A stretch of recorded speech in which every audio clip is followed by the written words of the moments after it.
Hello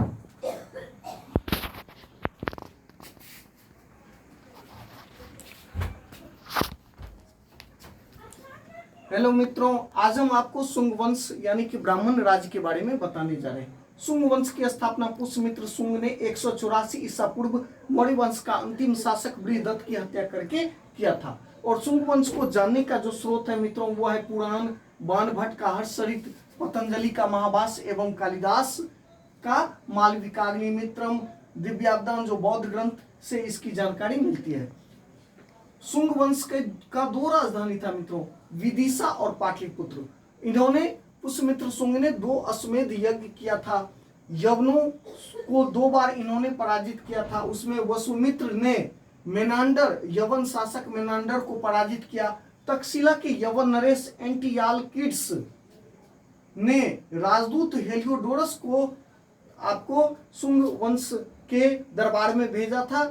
और उन्होंने क्या किया, तो बेसनगर में, विदिशा के बेसनगर में वासुदेव भगवान कृष्ण यानी कि विष्णु के सम्मान में गरुड़ ध्वज स्तंभ का निर्माण किया, स्थापित किया। गुप्त वंश का पूर्वगामी एवं वैदिक पुनर्जागरण का आपको काल कहा गया है। किसको? शुंग वंश को।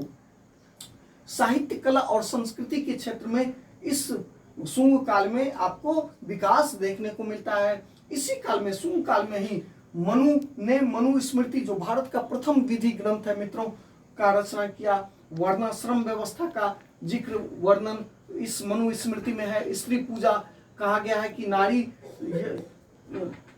की पूजा, नारी का सम्मान जिस समाज और देश में होता है वो समाज और देश तरक्की करता है, और जहां नारी की पूजा नहीं होती है, वह यानी कि सम्मान नहीं होता है, वो समाज और देश क्या होता है, तो नष्ट हो जाता है।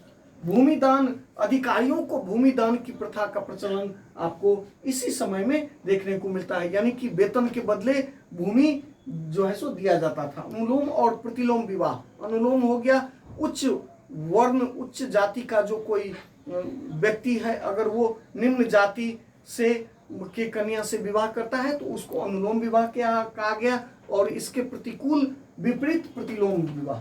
उसके बाद महाभारत का शांति और अश्वमेध पर्व का विकास आपको शुंग काल में ही देखने को मिलता है। सांची एवं भरूच स्तूप में लकड़ी एवं पत्थर की जो खिड़कियां यानी कि जालीदार खिड़कियां बनाया गया है, उसका निर्माण भी आपको शुंग काल में ही देखने को मिलता है। भुज, अजंता, नासिक का चैत्य, भरूच में वृक्ष देवता, बौद्ध गया का जंगल, बेसनगर का गरुड़ स्तंभ जो ब्राह्मण भागवत धर्म का प्राचीन प्रमाण है, इसी काल में, शुंग काल में ही बना था। यहाँ कुछ महत्वपूर्ण बंदरगाह था, भृगु कच्छ, ताम्रलिप्ति और सुपारक जो महत्वपूर्ण बंदरगाह था। कारसापन, जो तांबे के सिक्कों को इस काल में कारसापन कहा गया। मिस्क, दिनार और आपको सुवर्ण, सोने का सिक्का था। अंतिम शासक देवभूति की हत्या कर वासुदेव ने 73 ईसा पूर्व में कण्व वंश की स्थापना किया। थैंक यू मित्रों, बहुत बहुत धन्यवाद।